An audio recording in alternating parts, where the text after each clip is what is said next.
Core committee আমরা সবাই একটা জায়গায় আছি। অনুব্রত মণ্ডল আমাদের চেয়ারপারসন, সুতরাং অনুব্রত মণ্ডলের কোনো সিদ্ধান্তকে আমরা কি ইগনোর করব? আজকে কোর কমিটির বৈঠক শেষে বলা হলো অনুব্রত মণ্ডল চেয়ারপারসন হয়েছে, কি বলবেন বিষয়টাকে? এটা হয়তো আমাদের শুনতে ভুল হয়েছে, বা যিনি বলেছেন তিনি হয়তো ভুলবশত বলেছেন। দেখা হলো, কথা হলো, কিন্তু দূরত্ব কি আদৌ ঘুঁচলো, নাকি অনুব্রত মণ্ডলের সঙ্গে কাজল শেখের দ্বন্দ্ব আরো জোরালো হলো? বীরভূমের রাশ অনুব্রতর হাতে নাকি সার্বিকভাবে কোর কমিটির হাতে? তীব্র হলো জল্পনা। শনিবার বীরভূমে কোর কমিটির বৈঠকে মুখোমুখি হন অনুব্রত মণ্ডল ও কাজল শেখ। প্রায় 1 ঘন্টা ধরে চলল রুদ্ধদ্বার আলোচনা, কিন্তু বরফ যে মোটেও গলেনি তা স্পষ্ট হয়ে গেল মিটিং শেষ হওয়ার পরই। বৈঠকে কোর কমিটির আহ্বায়ক বিকাশ রায়চৌধুরী জানান, কোর কমিটির চেয়ারম্যান করা হয়েছে তৃণমূলের জেলা সভাপতি অনুব্রত মণ্ডলকে। সদস্য সংখ্যা 6 থেকে বেড়ে হয়েছে 7। অথচ কিছুক্ষণের মধ্যেই কাজল শেখ দাবি করলেন অনুব্রত মণ্ডল চেয়ারম্যান হননি, অর্থাৎ বুঝিয়ে দিলেন তিনি নিছকই একজন সদস্য।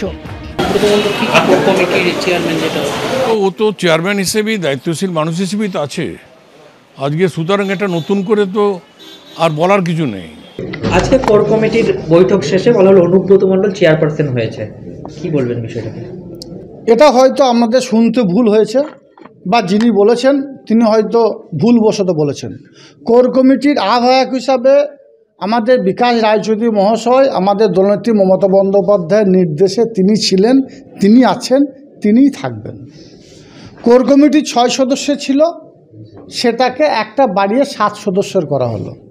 অনুব্রত মণ্ডল মহাশয় আমাদের অভিভাবক, তিনি কোর কমিটির মধ্যে অন্তর্ভুক্ত হলেন। অর্থাৎ কাজল শেখ না বলেও যেটা বোঝানোর ইঙ্গিত করলেন তা হলো লালমাটির জেলায় অনুব্রত মণ্ডলের একচ্ছত্র আধিপত্য শেষ। এখন থেকে শেষ কথা বলবে কোর কমিটি, যে কোর কমিটির উপর সম্প্রতি আস্থা রেখেছেন খোদ অভিষেক বন্দ্যোপাধ্যায়। যে ধরনের ঘটনা দেখতে পেলাম আমরা কলকাতাতে, বীরভূমে ঘটলে আমরা অবাক হব না। সমঝোতা বৈঠক কোনোভাবে হবে না। এই সমঝোতাটা তখনই হবে যখন মালের ভাগটা কে কি পাবে। কয়লা পাচারের টাকার ভাগ অনুব্রত পাবে না কাজলের লোকেরা পাবে, এই নিয়ে তো দ্বন্দ্ব, পার্টি নিয়ে কোনো দ্বন্দ্ব নেই। শনিবার দুপুর 3টে তৃণমূলের কোর কমিটির বৈঠক শুরু হওয়ার কথা ছিল।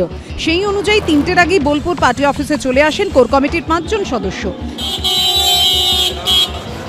3:15 আসেন অনুব্রত মণ্ডল, অথচ তখনও পৌঁছননি কাজল শেখ।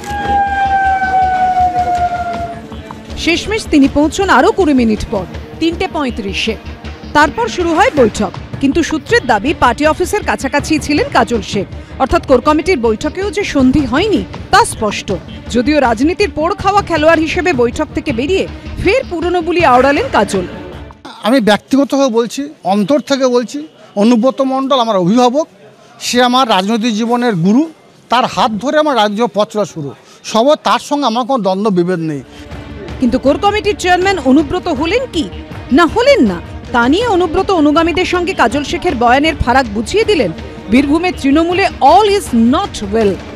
ভাস্কর মুখোপাধ্যায় ও শিবাশিস মৌলিকের রিপোর্ট, এবিপি আনন্দ।